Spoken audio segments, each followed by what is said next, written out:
사면 같은 경우는 국민 통합적 차원에서 진행되는 경우가 많은데 윤미향 의원 같은 경우는 이 범행에 대해서 인정을 하지도 않고 그리고 광복절에 피해 할머니들이 아직도 피해를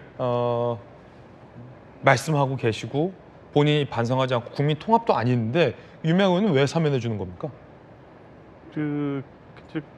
뭐 오늘 이제 만약에 사면복권 대상 포함된다면 아마 법무부 장관이 이번 사면의 어떤 기준과 내용, 특정 정치인들이 포함됐고 뭐 여야가 같이 포함된다면 그러한 것이 이 포함시킨 어떤 이유, 뭐 설명을 할 것으로 보는데요. 통상 사면권이라는 게 이제 전체적으로 이 대상자가 된 분들의 여야 균형을 고려해서 포함시켜야 된 이유는 뭐 국민통합적 차원이 있는 것이고, 특히 이 여권 인사들 관련해서는 지난 윤석열 정부 그 이전 윤석열 검찰총장 시절 이후에 받은 수사의 내용이라든가 이런 게 뭐 대법원 확정 판결로 인정된 유죄의 내용에도 불구하고 실제 수사 범위라든가 관련해서 언론 등의 비판을 통해서 마녀 사냥당하고 너무 가혹한 측면, 이런 부분에 대한 정치적 고려가 있는 거죠.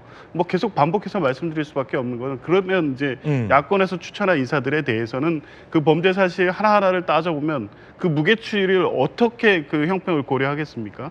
이제 그렇게 양쪽 정치인들을 포함시키는 것은 이제 그럼으로써 이 특정 어떤 정파의 이익을 위해서 면죄부를 준다거나 그 확정 판결의 효력을 상실시키는 것도 아니고, 뭐 그에 대한 비판의 여론까지도 수용하면서도 그 사면 자체가 갖는 이 정권 출범 초기의 어떤 의미, 이런 부분을 있기 때문에 하는 거라고 생각이 들고요.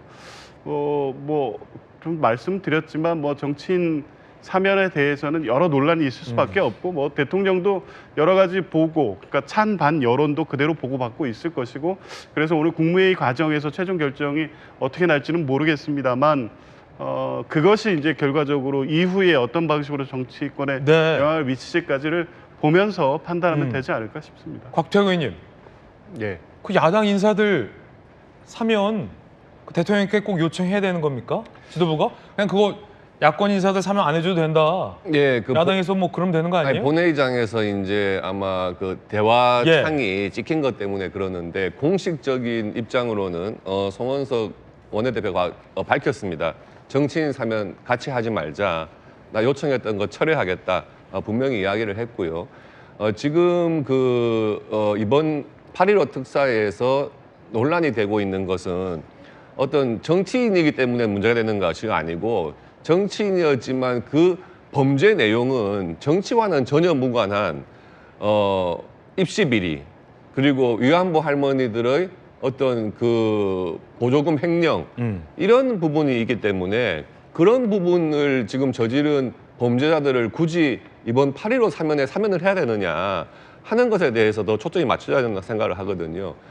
지금 8.15 사면이라고 하는 특성, 또 이재명 대통령이 취임 이후에 첫 하는 사면이기 때문에 오히려 좀 광범위하게 민생사범이라든지 특히 뭐 기업인 이런 쪽에 조금 초점을 맞췄어야지, 이렇게 논란이 많은 정치인들을 사면하겠다고 하고 그 내용 또한 국민들이 가장 민감한 입시비리 이런 부분을 건드린다고 하는 것 자체가 너무 좀 첫 사면으로서 또 8.15 사면으로서는 안 맞다 성격에, 그런 말씀을 드리는 거죠.